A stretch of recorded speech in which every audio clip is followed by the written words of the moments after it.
अस्सलाम वालेकुम।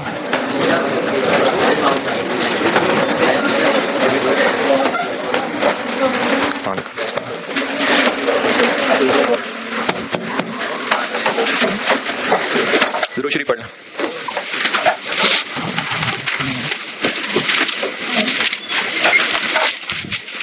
एक सवाल होमवर्क दिया था और चूंकि आपका रोजा होता है, आप रोजे में पढ़ना अच्छी बात नहीं है, तो इसी वजह से फिर आपने होमवर्क भी नहीं किया हो। किस किसने किया? चले ठीक है, माशाल्लाह काफी है जी। आवाज नहीं आ रही?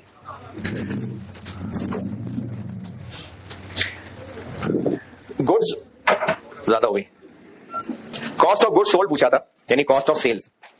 कॉस्ट ऑफ सेल्स होती है कि जो गुड्स हमने बेची वो हमें कितनी कॉस्ट की, और इसके लिए परपेचुअल में तो उस टेबुलर वर्किंग से चुन लेते हैं, और अगर पीरियोडिक हो तो ओपनिंग स्टॉक, ट्रेडिंग बिजनेस है तो प्लस परचेजेस, मैन्युफैक्चरिंग है तो परचेजेस की जगह कॉस्ट ऑफ गुड्स मैन्युफैक्चर्ड, कोई और सेल के अलावा आउट है तो वो माइनस हो जाते हैं, इस सवाल में है नहीं, और क्लोजिंग स्टॉक ये पूछा था। अब इसमें ओपनिंग स्टॉक दिया हुआ है, पॉइंट नंबर 1 में फिनिश गुड्स का ओपनिंग स्टॉक दिया हुआ है, और ये है 1350 यूनिट्स और 1640 वाले। और कॉस्ट ऑफ गुड्स मैन्युफैक्चर्ड निकालनी है, तो कॉस्ट ऑफ गुड्स मैन्युफैक्चर्ड के लिए direct material cost, direct material cost के लिए आपको ओपनिंग रॉ मटेरियल पॉइंट 1 में दिया हुआ है, closing raw material point number 4 में दिया हुआ है, और रॉ मटेरियल परचेजेस टेबल में दी हुई है। तो ये आगे डायरेक्ट मटेरियल कॉस्ट, और डायरेक्ट लेबर पहली लाइन में दी हुई है एफओएच। अच्छा, हम लोग ना कॉस्ट ऑफ गुड्स मैन्युफैक्चर्ड में फैक्ट्री के सारे खर्चे डालते हैं, डायरेक्ट मटेरियल, डायरेक्ट लेबर और एफओएच। और एफओएच में होते हैं फैक्ट्री के सारे खर्चे, चाहे वो फैक्ट्री के गार्ड के पैसे ही क्यों ना हो, फैक्ट्री के मैनेजर की सैलरी क्यों ना हो। तो उसमें अब ये सवाल बनता है कि फैक्ट्री की मैनेजर, फैक्ट्री का जो मैनेजर है, फैक्ट्री की जो सारी सिक्योरिटी की टीम है, तो वो तो प्रोडक्शन नहीं कर रहे हैं, उनके खर्चे क्यों कॉस्ट ऑफ गुड्स मैन्युफैक्चर्ड में ऐड कर रहे हैं? भाई हैं तो फैक्ट्री में ही ना, काम तो फैक्ट्री में ही वो कर रहे हैं ना, और फैक्ट्री में हो क्या रहा है? प्रोडक्शन। तो डायरेक्ट मटेरियल, डायरेक्ट लेबर और एफओएच, इन शॉर्ट फैक्ट्री के सारे खर्चे, ये सब लोग हम कॉस्ट ऑफ गुड्स मैन्युफैक्चर्ड का हिस्सा बना रहे होते हैं। और जो फैक्ट्री के खर्चे नहीं है, ऑफिस वगैरह के खर्चे, वो यहां नहीं ऐड हो रहे होते। जैसे जिन्होंने इंट्रो पढ़ी हुई है, और अगर चलो इंट्रो नहीं भी पढ़ी, एफआर 1 में भी शायद ये बात तो अब तक देख चुके होंगे कि सेल्स में से माइनस होती है कॉस्ट ऑफ सेल्स, और उसका आंसर कहलाता है ग्रॉस प्रॉफिट। उसके बाद फिर बाकी आगे ऑपरेटिंग एक्सपेंसेस, अदर इनकम, ये उसके बाद की चीजें हैं, और फिर एंड पे आता है नेट प्रॉफिट। तो कॉस्ट ऑफ सेल्स ये, और कॉस्ट ऑफ सेल्स ये ऐसे कैलकुलेट हो रही है। यानी कॉस्ट ऑफ सेल का कॉन्सेप्ट क्या है कि जो चीजें हम बेच रहे हैं वो हमें कितनी कॉस्ट की है, खरीदी है तो उनको खरीद के लाना कितना कॉस्ट किया था, बनाई है तो उनको बनाना कितना कॉस्ट किया है, ये होती है कॉस्ट ऑफ सेल्स। और अगर फार्मूले की बात करें तो कॉस्ट ऑफ सेल्स पीरियोडिक में निकलेगी ऐसे, ओपनिंग स्टॉक गिवन था, कॉस्ट ऑफ गुड्स मैन्युफैक्चर्ड निकाल लेते हैं तीनों को ऐड करके, डायरेक्ट लेबर दिया हुआ है, FOH, depreciation on plant and machinery, plant and machinery कहां होती है? फैक्ट्री में, तो ये फैक्ट्री का खर्चा है FOH. Distribution cost, distribution cost कहते हैं कि जब गुड्स बेचते हैं ना और कस्टमर तक पहुंचाते हैं, इसको डिस्ट्रीब्यूशन कॉस्ट कहते हैं। तो ये प्रोडक्शन का खर्चा है नहीं, वो यहां आता है ऑपरेटिंग एक्सपेंसेस में, तो इसलिए ये डिस्ट्रीब्यूशन कॉस्ट एफओएच में नहीं आएगा। फैक्ट्री मैनेजर की सैलरी एफओएच का हिस्सा है, indirect labour, indirect material FOH का हिस्सा है। सेलिंग कॉस्ट, गुड्स बेचने के खर्चे, ये भी प्रोडक्शन के खर्चे नहीं है, ये भी ऑपरेटिंग एक्सपेंसेस में आएंगे। Other production overheads, production FOH का हिस्सा है। अदर एडमिनिस्ट्रेटिव ओवरहेड्स, ये भी ऑफिस के खर्चे हैं। तो इन सबको ऐड करेंगे तो एफओएच वगैरह आ जाएगा, और ओपनिंग क्लोजिंग वर्किंग प्रोसेस भी प्लस माइनस कर लेंगे तो कॉस्ट ऑफ गुड्स मैन्युफैक्चर्ड बन जाएगी। कॉस्ट ऑफ गुड्स मैन्युफैक्चर्ड में जिन लोगों ने भी होमवर्क किया है, कॉस्ट ऑफ गुड्स मैन्युफैक्चर्ड में किसी का कोई सवाल है तो पूछें जी। किसकी डेप्शन है जी? देखें ना, तो प्लांट एंड मशीनरी तो फैक्ट्री की चीज होती है, वही तो कह रहा हूं ना, क्यों ऑपरेटिंग एक्सपेंसेस में क्यों लाना चाह रहे हो? हैं वो आमतौर कहां है, जो कहां पड़ा है ऐसा? एफआर 1 में? अरे तो वो ट्रेडिंग बिजनेस होते थे ना, उसमें एफआर 1 में कहां था मैन्युफैक्चरिंग बिजनेस? तो मैन्युफैक्चरिंग बिजनेस में तो फैक्ट्री के खर्चे सारे के सारे एफओएच का हिस्सा है। कॉस्ट ऑफ गुड्स मैन्युफैक्चर्ड में कोई सवाल? Closing finish goods, closing finish goods कितने हैं? Point number 5, point number 5, month and पे 1500 यूनिट फिनिश गुड्स के पड़े हुए हैं, तो ये क्लोजिंग फिनिश गुड्स हो गई, लेकिन इनकी अमाउंट कितनी? तो उसके लिए आपको कहा हुआ है FIFO मेथड लगाना है। और ये जब मैंने मैन्युफैक्चरिंग बिजनेस परसों शुरू किया था ना, तो सबसे पहला सवाल ही मैंने ऐसा लिखवाया था कि जिसमें ओपनिंग फिनिश गुड्स दी हुई थी उनका रेट दिया हुआ था, जितने यूनिट्स बनाए वो बताए थे, कॉस्ट ऑफ गुड्स मैन्युफैक्चर्ड बताई थी। तो यहां पर भी ऐसे ही करेंगे, बनाए कितने? 50, 200, और उनकी टोटल कॉस्ट ये निकाल ली। अब आपको ये पता है कि इतने यूनिट्स इस रेट वाले हैं, इतने यूनिट्स, कैसे रेट निकलेगा इसका? कॉस्ट ऑफ गुड्स मैन्युफैक्चर्ड निकाल लिए, इसका रेट कैसे बनेगा? 52 से डिवाइड कर लें तो क्लोजिंग स्टॉक है 1500 यूनिट्स और हैवी फाइफो मेथड, तो ये 1500 का 1500 किसमें से बचा होगा? ये इनमें से बचा होगा। तो जो इसका पर यूनिट रेट निकला वही क्लोजिंग फिनिश गुड्स की कॉस्ट। Yes sir. ऊपर से इलस्ट्रेशन 7 में और किसी का कोई सवाल? कल मैं एनआरवी के पॉइंट समझा रहा था और मेरा ख्याल है पूरी बात नहीं हुई थी, 2 पॉइंट बताए थे, तीसरा पॉइंट समझ लें। ईयर एंड पे स्टॉक में 500 यूनिट्स पड़े हैं जिनकी कॉस्ट 10,000 रुपए है।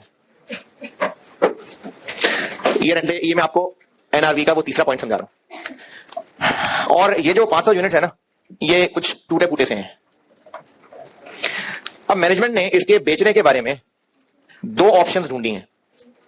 एक ऑप्शन ये है कि इनको हम सेल कर दें जैसा है वैसे ही, तो अंदाजा है कि ये 8,000 का बिक जाएगा। और एक ऑप्शन ये है कि इसको हम बेच दें रिपेयर करा के। रिपेयर पे खर्चा आएगा, 1500 रुपए लगा लें, उससे फायदा ये होगा कि हम इसको 9800 का बेच लेंगे। 10,000 कॉस्ट है चीजों की और खराब होंगी वो चीजें। तो मैनेजमेंट सोच रही है इनका क्या करें, तो एक ऑप्शन ये मिल रही है कि ऐसे ही बेच लें 8,000 की, और एक ऑप्शन ये है कि 1500 रुपए लगा के इनको कुछ किसी हद तक शक्ल बेहतर कर लें, फिर इतने का बेच लें। एनआरवी कितनी? एनआरवी कितनी है? 8300 या 8000? 8000 क्यों नहीं है? हमने तो इन्वेंटरी को लोअर पे रिकॉर्ड नहीं करना होता, लोअर पे नहीं रिकॉर्ड करना होता, लोअर ऑफ कॉस्ट और एनआरवी। एनआरवी तो ढंग से निकाले ना। एनआरवी क्या है कि कितने का बेचेंगे, नेट क्या बचेगा। तो बेचें तो किसी अच्छी जगह जाके, कूड़े में थोड़ी फेंकने को कहा है। तो अगर एक से ज्यादा बेचने की ऑप्शंस अवेलेबल हैं तो अकलमंदी क्या है, वहां बेचेंगे जहां ज्यादा मिलेगा। ये मैंने पॉइंट 3 में लिखा हुआ है कि अगर एक से ज्यादा बेचने की ऑप्शंस अवेलेबल हैं तो उनमें से जो हाईएस्ट फिगर है हमने उसको एनआरवी लेना। तो हम एनआरवी इसको लेंगे।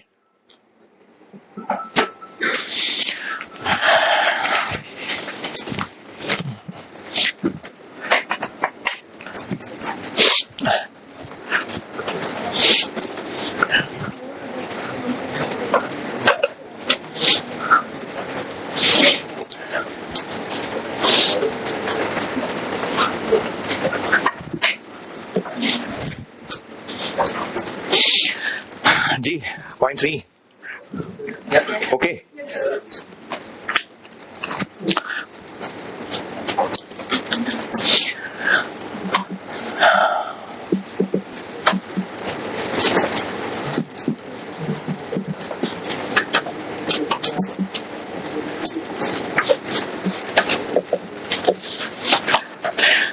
प्रोडक्ट ए के ईयर एंड पे कुछ यूनिट्स पड़े हुए हैं जो कि हम पहले ऑन एन एवरेज बेचते आए हैं 200 रुपए का एक।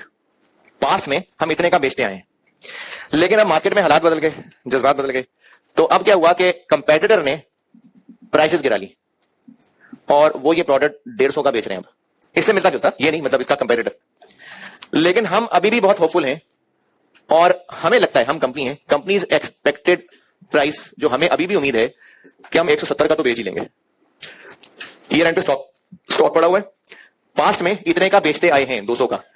अभी मार्केट के हालात बदल गए हैं, कंपेटिटर ने प्राइस गिरा ली है, लेकिन हमें अभी भी उम्मीद है कि कल हम इसको 170 का बेच लेंगे। एनआरवी के लिए सेल प्राइस क्या लेंगे? 170 या 150? अच्छा 170 इसलिए क्योंकि ज्यादा है? क्योंकि हरा है, हरा काम में खरा। हाँ जी 170 150 से ज्यादा है इसलिए। अगर ये 140 होता तो, अगर ये 140 होता तो 140 लेते। 200 क्यों नहीं? क्योंकि वो पास्ट है। एनआरवी तो है ही सारी एक्सपेक्टेड फ्यूचर की बात। और 150 क्यों नहीं, 170 क्यों? ज्यादा की वजह से। अगर ये 140 होता फिर हमने एनआरवी को बेस बनाना है कि हम कितने का बेच लेंगे। तो हमें उम्मीद है हम 170 का बेच लेंगे, तो 170 को बेस बनाएंगे। इसलिए हायर लोअर की बात नहीं है। अगर हमें लगता है कि हम मार्केट से डिफरेंट बेच लेंगे तो बेच लेंगे, तो लगता है ना। तो इसलिए हमें एनआरवी के लिए प्रायोरिटाइज इसको करना है। ये हमारी पहली प्रायोरिटी है। अच्छा सवाल में अगर ये नहीं है ये बाकी दोनों हैं, फिर हम इसको यूज कर लेंगे, क्योंकि जब बता रहे हैं कि प्राइसेस मार्केट में गिर गई हैं तो ये यूज करेंगे, और ये भी नहीं है तो ये मैंने प्रायोरिटी के हिसाब से बात बताई। मैंने चौथा पॉइंट समझाया। चौथा पॉइंट मैंने ये लिखा हुआ है कि एनआरवी के लिए जो सेल प्राइस ली जाएगी वो अमाउंट ली जाएगी जिसपे हमें उम्मीद है कि हम बेच लेंगे, और अगर नहीं पता फ्यूचर में क्या होगा तो पास्ट वाली प्राइस भी चल जाएगी। ये मैंने पॉइंट 4 लिखा हुआ है। ये हो गई एनआरवी की बातें। इक्वल कैसे हो जाएगा? तो ये कॉस्ट तो नहीं है, ये नहीं कॉस्ट नहीं है ना। ये प्रोडक्ट हम इतने का बेचते आए हैं, ये सेल प्राइस है, कॉस्ट थोड़ी है। पास की हर चीज कॉस्ट थोड़ी होती है। अभी जो ईयर गुजरा है हम ऑन एन एवरेज इतने रुपए का ये बेचते आए हैं, ये हमारी सेल प्राइस है, कॉस्ट नहीं है ये। हाँ जी, पॉइंट 4 ओके। अच्छा, अब थोड़े से एग्जाम लेवल के क्वेश्चन पे आते हैं। पहले कर लेते हैं एक इलस्ट्रेशन 4 पे आ जाए, पेज नंबर 6, इलस्ट्रेशन 4।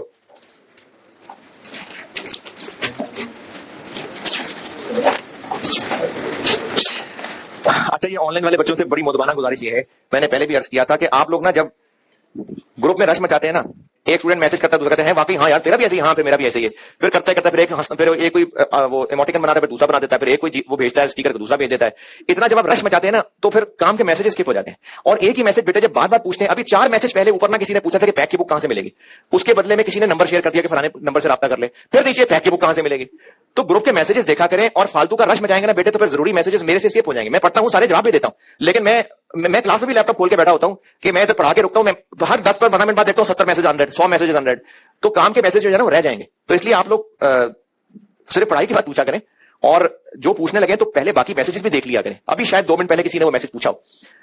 और ये किताब का मामला जो है ना, ये किताब का मामला आप ग्रुप के अंदर पूछते रहेंगे अगर तो उससे मसला हल नहीं होगा। मैंने लेक्चर 1 में बताया था कि मेरी किताब ले लें, पैक से राब्ता कर लें, पैक से मिल जाएगी। मैंने तो कीमत तक बता दी थी। अभी भी हर ग्रुप के अंदर मैसेज चल रहा होता है। और दूसरा, ये जो मेरा लेक्चर नहीं चल रहा और किसका नहीं चल रहा, हाथ खड़ा करे, वो जिसका चल रहा है ये मसला है, दूसरा कहेगा हाँ यार ये ऐसे ही है। आईटी सपोर्ट ग्रुप बना हुआ है बेटे, वहां पर बात किया करें। तो जिस ग्रुप में मैं एडेड हूं उसमें सिर्फ पढ़ाई की बात पूछा करें, और जब कोई स्टूडेंट पढ़ाई की बात पूछता है तो बाकी उसका जवाब जो दे सकते हैं वो जरूर दिया करें, झुकते ना मारा करें आगे से। एक दूसरे का जवाब बिल्कुल दें, हेल्प होगी, बहुत अच्छी बात है। इलस्ट्रेशन 4, ये कॉस्ट का पास पेपर नहीं है, लेकिन ये ना FR1, बल्कि FR1 से भी बहुत पुराना एक मॉड्यूल बी का होता था पेपर, ये उसका सवाल है। लेकिन ठीक है, अच्छा मुनासिब प्रैक्टिस के लिए इसलिए मैंने उठा लिया। पढ़ लीजिए, मैं करता हूं बोर्ड पे। सुपीरियर एंटरप्राइजेस के नाम से सवाल है, पढ़ ले, मैं करता हूं। जल्दी जल्दी पढ़िएगा, एक और करना है।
अच्छा लगेगा, पढ़ लिया।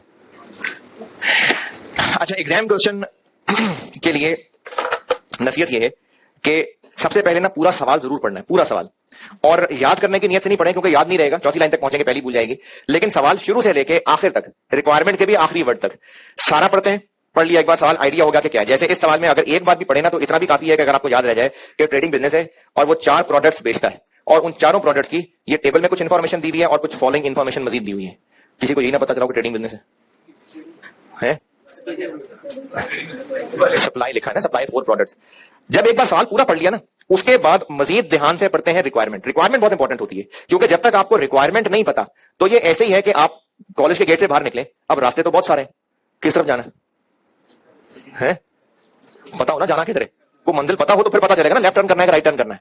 तो जब सवाल पूरा पढ़ ले, डेटा का आइडिया ले लेंगे डेटा में है क्या, फिर रिक्वायरमेंट को बहुत ध्यान से पढ़ना है और रिक्वायरमेंट को समझ के प्लान करके, जैसे इस सवाल में रिक्वायर्ड क्या है, 31 दिसंबर 2023 ईयर एंड पे खड़े हैं और स्टॉक की वैल्यू पूछी है, तो 4 प्रोडक्ट्स हैं, उनकी वैल्यू निकालनी है, ये रिक्वायर्ड है। अब यहां से प्लानिंग करते हैं, 4 प्रोडक्ट्स हैं, उनकी वैल्यू निकालनी है, क्या चाहिए, क्या क्या करना पड़ेगा, कॉस्ट निकालनी पड़ेगी और एनआरवी निकालनी पड़ेगी। ऐसे ना करें यार, इतने दिनों के पढ़ाते हुए, वैल्यू निकालने के लिए क्या करना है, कॉस्ट और एनआरवी निकालनी है, और हो सकता है यूनिट्स भी ना दिए हो तो पहले यूनिट्स भी निकालने पड़ेंगे। तो हमें क्लोजिंग के यूनिट चाहिए होंगे, कॉस्ट चाहिए होगी, एनआरवी चाहिए होगी। ये सवाल प्लान हो गया। अब इसको कैसे सॉल्व करना है, 4 प्रोडक्ट्स हैं, सब एक जैसा डाटा मिला जुला के दिया हुआ है। ऐसा भी कर सकते हैं कि A B C D 4 column बनाए, कॉमन अंग्रेजी लिखते जाएंगे और हर कॉलम में उस प्रोडक्ट की कैलकुलेशन करते जाएंगे। लेकिन मैं पर्सनली इससे डिफरेंट रिकमेंड करूंगा, जब एक ही कंबाइंड डाटा आप लोग सॉल्व करना शुरू करते हैं ना, तो उसमें गलती का चांस बढ़ जाता है। तो मेरा मशवरा इसमें यह है कि 4 प्रोडक्ट्स हैं, चारों की वैल्यू निकालनी है, हम इसको 4 सवाल बना लेते हैं, एक एक प्रोडक्ट लेके चल लेते हैं। तो अब सवाल का प्लान ये हो गया कि हमें हर प्रोडक्ट को एक एक करके चलना है और उनकी वैल्यू निकालनी है, यानी कॉस्ट और एनआरवी, और शायद यूनिट्स ना पता हो तो यूनिट्स भी। यहां तक सुन रहे, जाग रहे हैं? तो एक एक प्रोडक्ट लेके चलते हैं। अब जब ये फैसला हो गया ना कि एक एक प्रोडक्ट लेके चलना है, अब सवाल दोबारा पढ़ेंगे और अब आप सवाल सिर्फ प्रोडक्ट ए के लिए पढ़ रहे होंगे, तो फिर काम की चीजें मिलेंगी और ए से रिलेटेड चीजें हम इकट्ठी करके फिर सॉल्व करेंगे। तो मैं इसको प्रोडक्ट ए के लिए सॉल्व करता हूं। प्रोडक्ट ए, चलिए अभी तो खैर मुझे पता है सारा कुछ सवाल में क्या है, तो अभी मैं ही बता देता हूं। पहले टेबल के अंदर चारों प्रोडक्ट्स का एक एक करके ओपनिंग स्टॉक दिया हुआ है, उसकी अमाउंट दी हुई है, परचेजेस का डाटा दिया हुआ है, और आखिरी 2 कॉलम है, आखिरी 2 कॉलम सेल्स का डाटा दिया हुआ है, नहीं आखिरी 2 कॉलम सेल्स का डाटा दिया हुआ है। तो ओपनिंग स्टॉक का डाटा है, परचेजेस का डाटा है, सेल्स का डाटा है, और उसके अलावा एडिशनल इंफॉर्मेशन। पॉइंट नंबर 1 क्या है, पॉइंट नंबर 2 भी ट्रांसपोर्टेशन है। तो दोनों में फर्क क्या है? जो पॉइंट नंबर 1 है ना, वो ट्रांसपोर्टेशन इनवर्ड है, यानी हमने खरीद के स्टोर तक लानी है, ये परचेज की कॉस्ट में ऐड होने वाली चीज है। और वो जो पॉइंट नंबर 2 है, ये कस्टमर तक पहुंचानी है, ये कॉस्ट टू सेल है। ये दोनों में फर्क है। तो क्लोजिंग स्टॉक के यूनिट्स निकाल लेते हैं। तो आपको ओपनिंग के यूनिट पता, परचेज के यूनिट पता, सेल्स के यूनिट पता। क्लोजिंग के कैसे निकालें? ओपनिंग के कितने 30 प्लस परचेज कितनी माइनस सेल कितनी 350, तो क्लोजिंग स्टॉक हो गए 40 यूनिट। तो हमें प्रोडक्ट ए के यूनिट्स मिल गए। अगला काम एंड क्या है, हमें वैल्यू निकालनी है। अब उसके लिए सामान इकट्ठा कर रहे हैं, क्या क्या चाहिए, यूनिट्स मिल गए, और कॉस्ट निकालते हैं। कॉस्ट है तो फिर यकीनन FIFO या FCO होगा। अच्छा, इसमें ना कुछ भी नहीं बताया हुआ, और असल में भी ऐसा ही था कि इसमें कुछ नहीं बताया था, क्योंकि ये IS2 के हिसाब से बात पूछी हुई थी, लेकिन कॉस्ट के सवाल में बताया होगा। फिर भी चलो मान ले नहीं बताया, तो आप जो मर्जी कर लें, FIFO कर लें आपकी मर्जी, FCO कर लें आपकी मर्जी। पीछे सोल्यूशन मैंने FCO के मुताबिक किया हुआ है, तो अब मैं बोर्ड पे FIFO कर देता हूं ताकि दोनों वैरायटी आ जाए। मैं ये सवाल बोर्ड पे FIFO के लिहाज से कर देता हूं, वैसे पीछे सोल्यूशन में मैंने FCO के हिसाब से किया हुआ है। खामोशी है, आपकी मर्जी, जो मर्जी कर लें। हम अभी FIFO से कर लेते हैं। अच्छा, आप जब FIFO से करेंगे, परपेचुअल है पीरियोडिक है? पीरियोडिक है ना, डेट्स नहीं है ट्रांजेक्शन की। तो ये 40 यूनिट्स इनमें से है कि इनमें से है? FIFO है अगर, तो 40 पुरानों में से है कि परचेजेस में से ही है? इसी में से ही है। तो हम इन्हीं का रेट निकाल लेते हैं, वही इनकी कॉस्ट होगी। तो कॉस्ट पर यूनिट निकाल लेते हैं परचेजेस वालों में से ही बस। टोटल अमाउंट कितनी है? 810 प्लस ड्यूटीज कौन सी, नॉन रिफंडेबल वाली 90, और कोई खर्चा जो परचेजेस में शामिल होना हो। पॉइंट नंबर 1 100 रुपए ऐड कर दूं, वो तो पर यूनिट है 360, यानी 36,000, और डिवाइडेड बाय यूनिट कितने 360, 2600। अच्छा, अगर FCO से करते तो फिर ओपनिंग की भी अमाउंट साथ ले आते और नीचे ओपनिंग के यूनिट्स भी ले आते साथ, परचेजेस तो भी ले लिए ना। FIFO है इसलिए ये 40 इन्हीं में से होंगे। लेकिन अगर FCO से सॉल्व करें तो क्या करें, एक एवरेज रेट निकालेंगे, और उस एवरेज रेट को निकालने में क्या फर्क पड़ेगा? किधर है यार, क्या कर रहे हैं? ओपनिंग की एवरेज रेट कैसे निकलेगा? इसी में अगर एवरेज से करता तो ओपनिंग की अमाउंट भी इधर प्लस कर देता और ओपनिंग के यूनिट्स भी साथ ले आता। तो अगर FCO से करते तो ओपनिंग भी साथ आ जाएगा, नहीं तो FIFO से कर रहे हैं तो ये 40 इनमें से ही है, यानी इनकी जो पर यूनिट कॉस्ट है वही इन 40 की पर यूनिट कॉस्ट, वो ऑटोमेटिकली इसमें शामिल हुई भी है, क्योंकि ओपनिंग वो है जो पिछले साल का क्लोजिंग था। तो पिछले साल का क्लोजिंग निकालते हुए ट्रांसपोर्टेशन कर लिया होगा शामिल, तो उसमें ये ऑलरेडी सब कुछ है 60,000 के अंदर। क्लोजिंग के यूनिट प्रोडक्ट ए के पता चल गए, कॉस्ट पर यूनिट निकलेगा। अब क्या चाहिए? एनआरवी। तो इसकी एनआरवी निकालते हैं, लेकिन एनआरवी में हमें पॉइंट नंबर 3 से एक बात पता चल गई है। 0.3। पॉइंट नंबर 3 में लिखा हुआ है कि 25% ऑफ प्रोडक्ट ए डैमेज्ड है, तो हमें फिर इसका मतलब है कि एनआरवी 2 कैलकुलेट करनी पड़ेगी, नॉर्मल की अलग कैलकुलेट करनी पड़ेगी और डैमेज की अलग करनी पड़ेगी। सवाल का फ्लो दोबारा बताता हूं, 4 प्रोडक्ट्स हैं, चारों की वैल्यू निकालनी है। प्लान ये किया था कि चारों को एक एक करके सॉल्व करते जाते हैं और वैल्यू निकालने के लिए इनके यूनिट चाहिए, कॉस्ट चाहिए, एनआरवी चाहिए। ये कर रहा हूं मैं, यूनिट भी निकाल लिए, कॉस्ट भी निकाल लिया, अब एनआरवी निकालने लगे। नॉर्मल डैमेज अलग अलग है इसलिए एनआरवी अलग अलग। सेल प्राइस प्रोडक्ट ए, एनआरवी के लिए sale price, expected sale price कोई दी हुई है कि हम प्रोडक्ट ए कितने का बेच लेंगे? कहीं फॉलोइंग इंफॉर्मेशन में प्रोडक्ट ए की सेल प्राइस का कुछ बताया हो तो एक्सपेक्टेड प्राइस नहीं बताई। फिर ऊपर टेबल के लास्ट 2 कॉलम से क्या पता चल जाएगा कि जो साल गुजरा है उसमें इतने का बेचते थे, तो फिर उसी से काम चला लेंगे। तो प्रोडक्ट ए कितने का बेचा था? 1015 डिवाइडेड बाय 350, तो ए कितने का बेचा था? 2900। और डैमेज्ड वाला कितने का बेच लेंगे? डैमेज्ड वाला इसी का 60% बेच लेंगे, यानी 2900 का 1740। ये आ गई सेल प्राइस। कोई रिपेयर कॉस्ट सवाल में नहीं, कोई कॉस्ट टू सेल? हाँ, पॉइंट नंबर 2, तो कॉस्ट टू सेल आ जाएगी 150 और 150, तो ये बन गया 2750। तो ये पर यूनिट ही कर रहे हैं ना, सेल प्राइस एक यूनिट की निकाली है ना, और ये कॉस्ट भी निकलाई सामने, एनआरवी भी है। तो अब प्रोडक्ट ए की वैल्यू, नॉर्मल वाले, ये कॉस्ट है, ये एनआरवी है, कॉस्ट एनआरवी, तो कॉस्ट लो रहे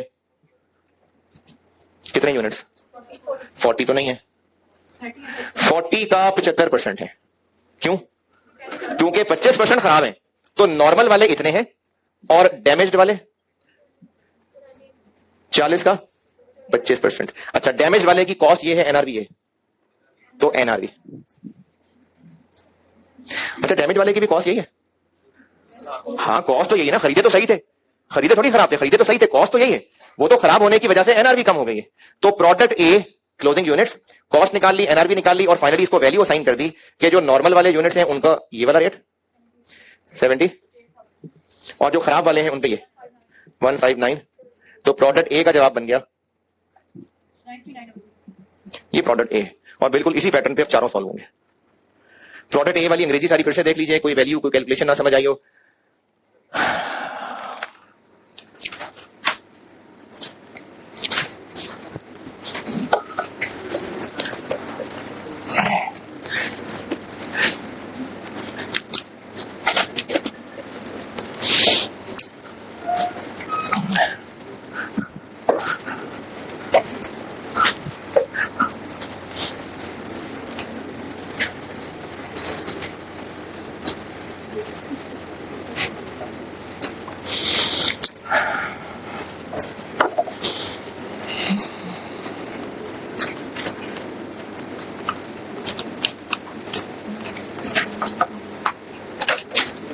प्रोडक्ट ए डन, सारे जाग रहे हैं? कोई मुश्किल परेशानी? अरे बताया ना यार, एक सवाल करना मैंने और। प्रोडक्ट ए डन। अच्छा, इसी तरह बाकी सारे भी होंगे, चलो एक और कर देता हूं, बाकी आधा आपका होमवर्क। सी कर देता हूं मैं, प्रोडक्ट सी कर रहा हूं।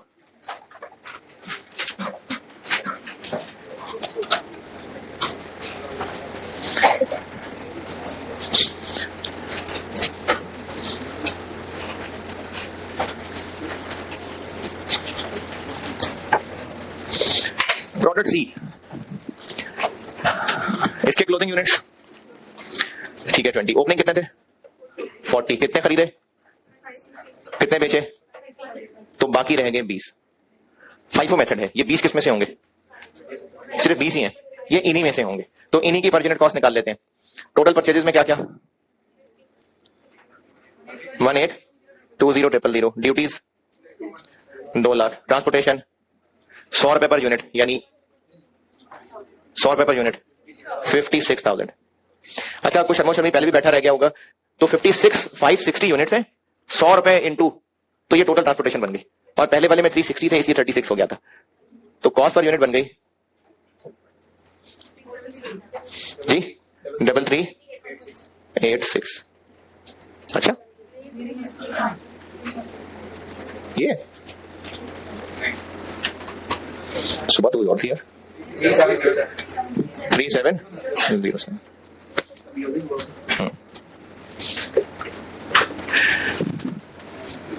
प्रोडक्ट सी में भी डैमेज यूनिट्स हैं और नॉर्मल है, ये सब एक जैसे ही हैं। प्रोडक्ट सी सब एक जैसे हैं। अच्छा, इसकी एक्सपेक्टेड सेलिंग प्राइस अब है पॉइंट नंबर 4, एक नया प्रोडक्ट इंट्रोड्यूस हुआ है और कंपेटिटर ने उसकी प्राइस 3200 रखी है, लेकिन हम अभी समझ रहे हैं कि हम 3500 का तो बेच ही देंगे, तो सेल प्राइस क्या रखें? 3500। पहले जितना का मर्जी बेचते थे, अब हमें लगता है 35 का बेच लेंगे तो 35 का बेच लेंगे। कॉस्ट टू सेल 150, तो एनआरबी हो गई 3350 और प्रोडक्ट सी की वैल्यू बन गई 20 यूनिट्स है। कॉस्ट एनआरबी 3350 60, ये प्रोडक्ट सी। समझ आ रहा है वाकई कि नहीं? बी और डी हो जाएगा ना? हाँ, तो वो होमवर्क है। अब आए आप पास पेपर का पहला सवाल उठाते हैं, कॉस्ट का पहला पास पेपर। ये बाकी आधा होमवर्क है। पेज नंबर 12 पे आ जाए, question number 6। Page number 12 question number 6, spring 2010 attempt का सवाल है, क्वेश्चन नंबर 1 था उसमें। स्प्रिंग 2010 अटेम्प्ट का सवाल था, क्वेश्चन नंबर 1 था उसमें। अपनी बुक में मैंने रखा हुआ है पेज नंबर 12 पे क्वेश्चन नंबर 6।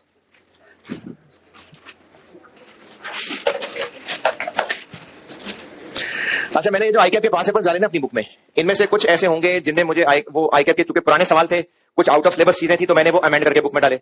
फिर इसके अलावा कुछ सवाल ऐसे थे, ज्यादा नहीं, जिसमें मुझे आईकैप के क्वेश्चन में टेक्निकल इख्तलाफ था, वो क्वेश्चन गलत था, मैंने वो क्वेश्चन ठीक करके डाल दिए। फिर कुछ सोल्यूशन ऐसे हैं जिनमें मुझे आईकैप के सोल्यूशन पे एतराज है, तो मैंने वो अपने सोल्यूशन बनाए और साथ रीजन भी लिख दी कि मुझे आईकैप पे क्या इख्तलाफ है। अच्छा, अब आपके ध्यान में सवाल ये बनना चाहिए कि मैं सही हूं कि आईकैप सही है? हाँ, तो आपको भरोसा तो करके चलना पड़ेगा। अब यहां से एक और दूसरा सवाल ये बनना चाहिए कि पेपर चेक तो आईकैप ने करना है, वो तो अपना सोल्यूशन रखेंगे। तो इसका जवाब इंशाल्लाह कुछ किस्तों के बाद, अभी थोड़ा जल्दी है, लेकिन आपके लिए कंफ्यूजन ये है कि आपको मुझ पर भरोसा करके चलना पड़ेगा। तो इसलिए मैंने इसमें ये जो सवाल अभी कराने लगा हूं, इसमें भी आईकैप के सोल्यूशन से मुझे इख्तलाफ है, तो मैंने अपना सोल्यूशन चेंज करके डाला हुआ है। सवाल पढ़ लीजिए, करता हूं बोर्ड पे। पेज नंबर 12 क्वेश्चन नंबर 6, जो कि पास पेपर स्प्रिंग 2010 का पहला सवाल था, XYZ लिमिटेड। पढ़ लीजिए, मैं करता हूं। क्या जी? पर इतनी दफा तो बोल दिया यार। पेज नंबर 12 लेफ्ट साइड पे आएगा, क्वेश्चन नंबर 6, XYZ लिमिटेड। वैसे उसकी अटेम्प्ट बता रहा हूं मैं कि स्प्रिंग 2010 का सवाल था। पढ़िए, मैं करता हूं।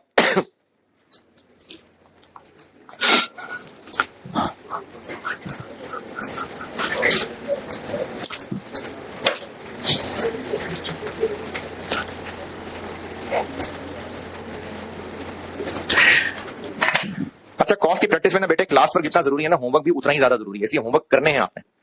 जो लोग रिजल्ट का इंतजार कर रहे हैं, चले ठीक है, रिजल्ट के बाद सही, लेकिन होमवर्क जरूर करना है।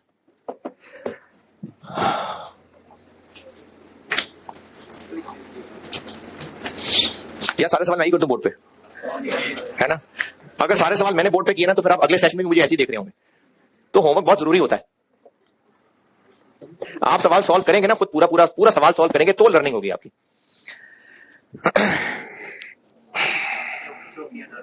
जी, ओपनिंग की एनआरबी पता नहीं, देखते हैं, शायद हो।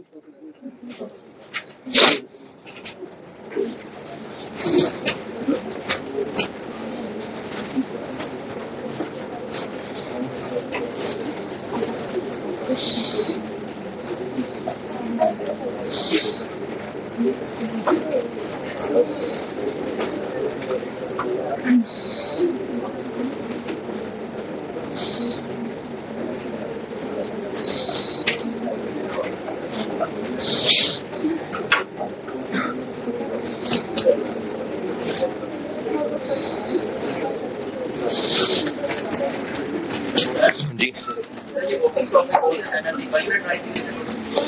अच्छा, चलिए पढ़ लें एक बार सारा, फिर देखते हैं।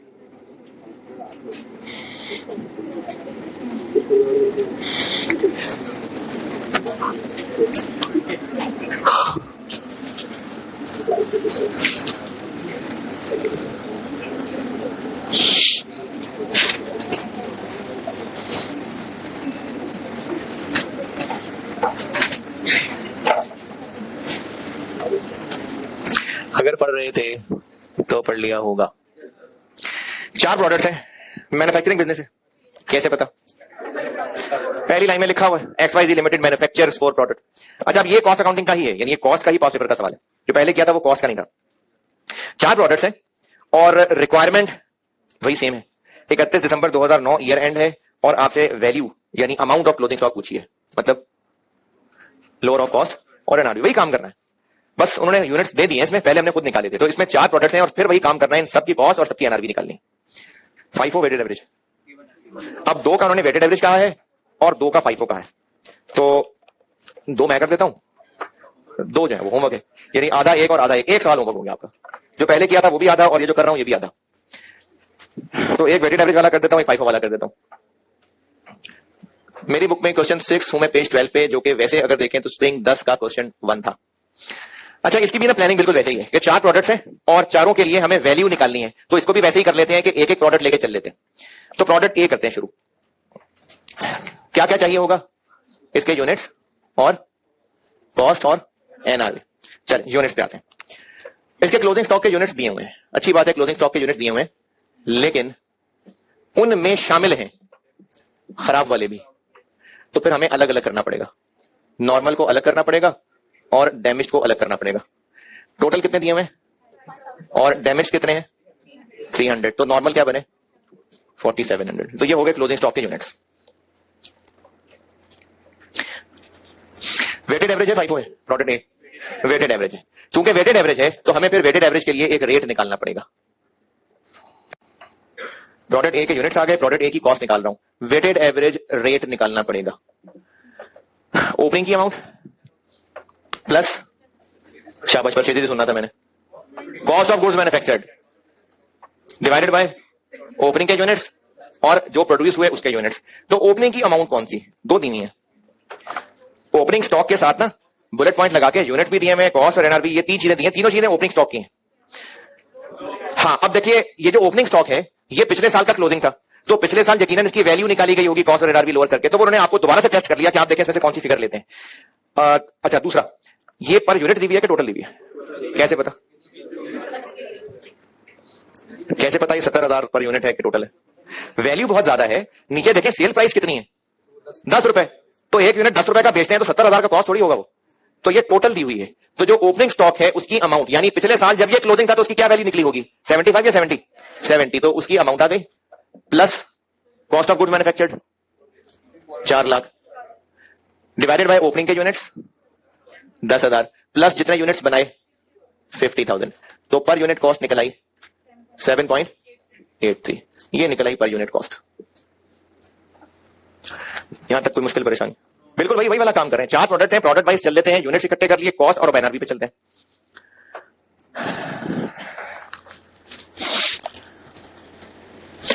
यहां पर भी चूंकि नॉर्मल और डैमेज दोनों हैं, तो नॉर्मल के लिए एनआरवी अलग निकाल लेते हैं और डैमेज्ड के लिए अलग निकाल लेते हैं।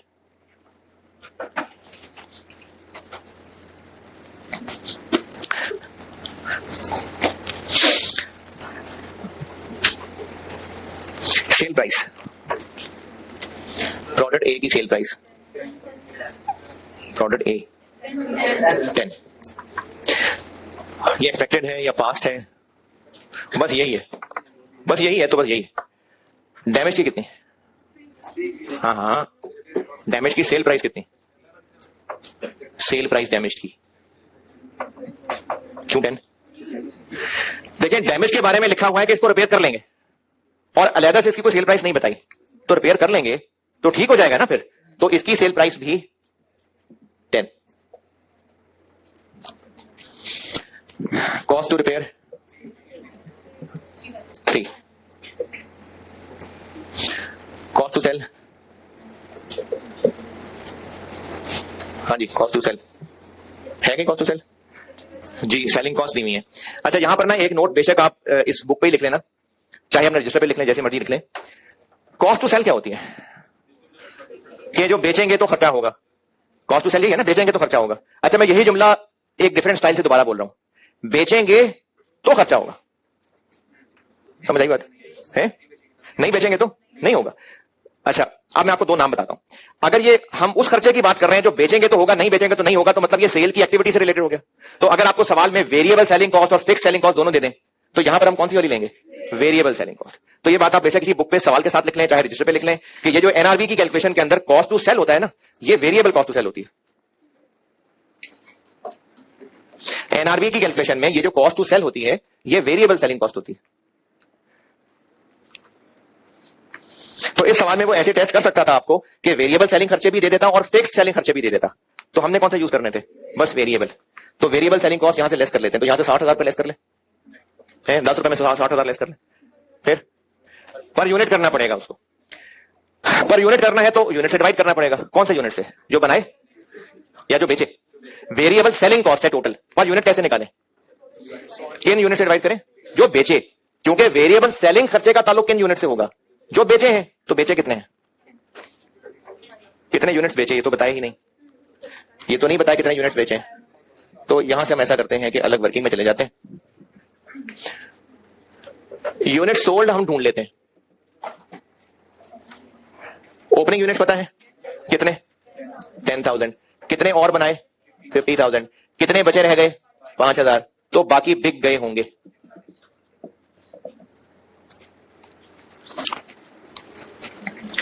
ये बात नहीं आई समझ?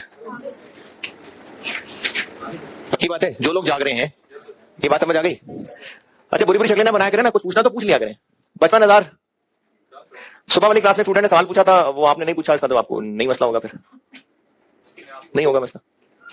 चलो मैं खुद ही बता देता हूं। एक स्टूडेंट ने पूछा था सुबह वाले सेक्शन में कि यहां पर सिर्फ नॉर्मल वाले यूनिट का माइनस करें, दूसरे कहां सेल किया? वो तो नहीं किए हैं? ये वैल्यू की बात नहीं हो रही है, जस्ट क्वांटिटी की बात हो रही है। ये ऐसी ही बात हो रही है, यानी अगर मैं इसको सीधा लिखूं ना, तो सीधा ये बनेगा 10,000 पहले थे, 50,000 और बनाए, 55 बिक गए, तो 5 रह गए। अब ये तो बात की कहानी है कि इस 5 का क्या ब्रेकअप है।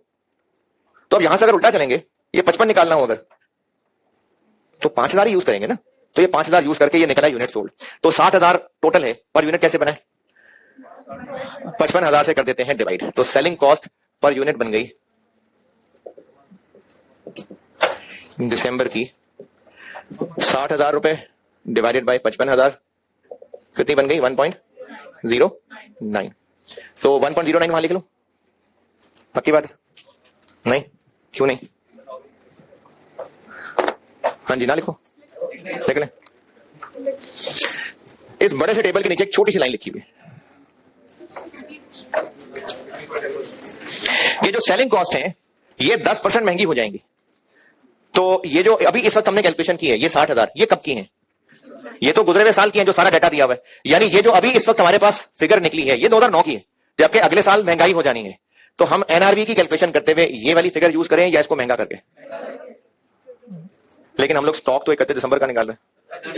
हाँ, स्टॉक बेशक 31 दिसंबर का ही है, लेकिन एनआरबी में वैल्यूज कौन सी यूज होती हैं? Future expected. जैसे अगर सेल प्राइस के बारे में कहा होता कि 2009 में हम 12 रुपए की बेचते आए थे, लेकिन अब एक्सपेक्टेड है कि 10 की बेचा करेंगे, तो सेल प्राइस भी तो एक्सपेक्टेड ही लेते हैं ना। तो ये गुजरे हुए साल में था बिल्कुल ऐसा, लेकिन अब एक्सपेक्टेड है कि सेलिंग कॉस्ट महंगी हो जाएगी। तो एक्सपेक्टेड कॉस्ट कितनी महंगी हो जाएगी? 10%। तो क्या करें? 1.09 को 1.1 कर देते हैं, तो ये बन जाएगा 1.2। तो ये कॉस्ट टू सेल 1.2 और 1.2। एनआरबी बन गई 8.8, 5.8। तो प्रोडक्ट ए का सोल्यूशन ये निकला कि वैल्यू, अब प्रोडक्ट ए का सोल्यूशन ये है, वैल्यू ऑफ क्लोजिंग स्टॉक, जो नॉर्मल वाले हैं कितने?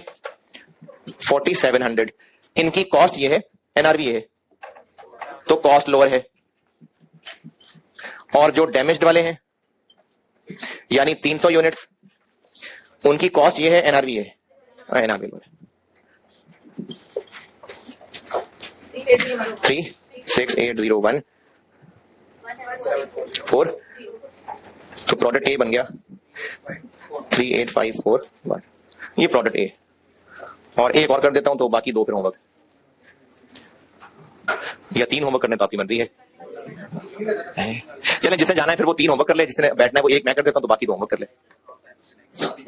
क्यों भाई, ये क्या बात है? चले एक मैंने वेटेड एवरेज किया ना, एक फाइफो कर देता हूं।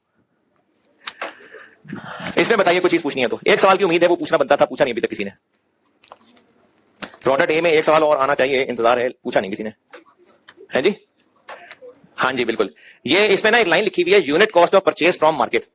इसका मतलब है कि ये जो प्रोडक्ट हम बना के बेचते हैं, अगर खरीद के बेचते तो हमें ये मार्केट से 10 रुपए 10.5 का मिलता, तो मिलता रहे, हमें क्या लगे, हम तो बनाते हैं ना, हम थोड़ी खरीदते हैं। तो ये बेकार पॉइंट, ये हमारे काम का पॉइंट नहीं है। ये तो ट्रेडिंग का काम है ना, हम तो बना के बेच रहे हैं, तो हम जितने का बना रहे हैं हमें तो उससे कंसर्न है। तो ये लाइन हमारे काम की नहीं है। प्रोडक्ट ए आसान है मुश्किल है? मुश्किल नहीं है यार, सीवीपी में तो मर जाएंगे आप जाके।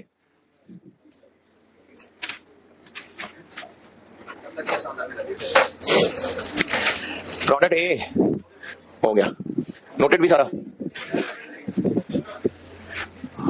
कैमरा।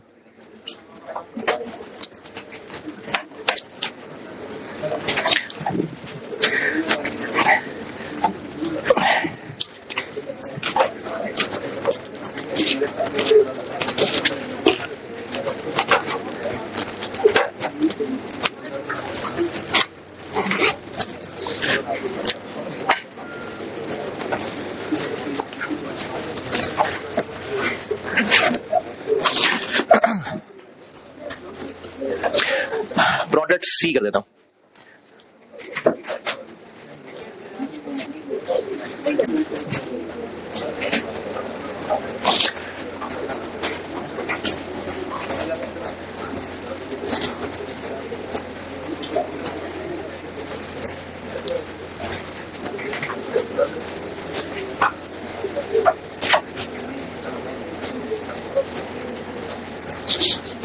प्रोडक्ट सी कितने यूनिट्स पड़े में है? 20,000। डैमेज कितने हैं? 20 पड़े में, 15 पड़े में भाई।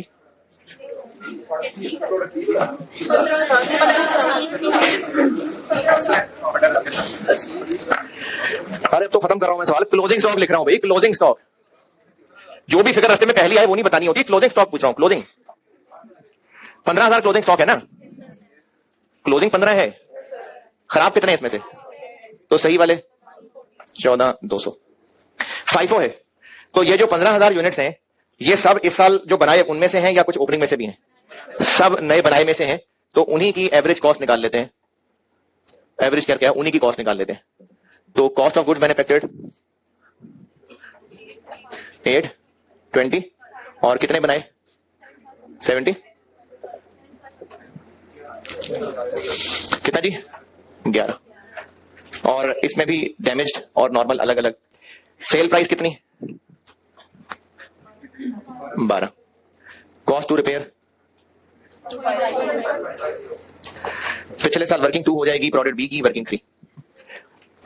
ओपनिंग स्टॉक 20,000, ये 20,000 है। बनाए कितने? 75। बच कितने गए? 15। तो बेचे कितने थे? 80। और 80,000 बेच के टोटल वेरिएबल खर्चा कितना हुआ था? सुबह 90 था, 90। चलें 3 कर ले।